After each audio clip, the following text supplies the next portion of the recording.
কুড়িগ্রামের ভুরুঙ্গামারী উপজেলায় মরিচ ক্ষেত থেকে 10 ফুট উচ্চতার একটি গাঁজার গাছ জব্দ করেছে পুলিশ।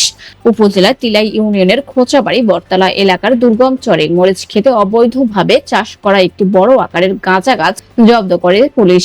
শনিবার বিকেলে ভুরুঙ্গামারী সার্কেলের সহকারী পুলিশ সুপার মুনতাসির মামুন মুনের নেতৃত্বে পুলিশের একটি দল গোপন সংবাদের ভিত্তিতে অভিযান চালিয়ে প্রায় 10 ফুট লম্বা গাঁজার গাছটি উদ্ধার করে থানায় নিয়ে আসে।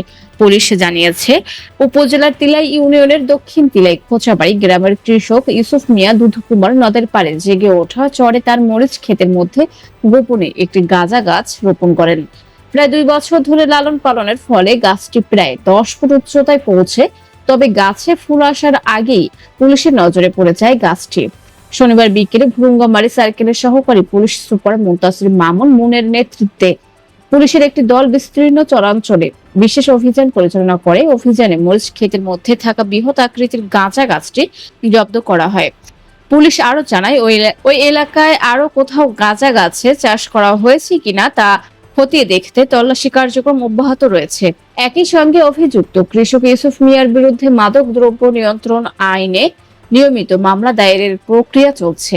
এ বিষয়ে ভুরুঙ্গামারী সার্কেলের এএসপি মুনতাসির মামুন মুন জানিয়েছেন, চরাঞ্চলে কিছু দরিদ্র কৃষক অধিক মুনাফার আশায় মাদক কারবারিদের প্ররোচনায় পড়ে গাঁজা সহ বিভিন্ন মাদক দ্রব্যের চাষে জড়িয়ে পড়েন।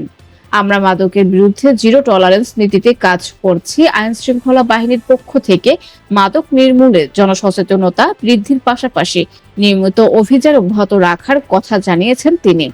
সানিয়া খান, তালাশ বিডি, ঢাকা।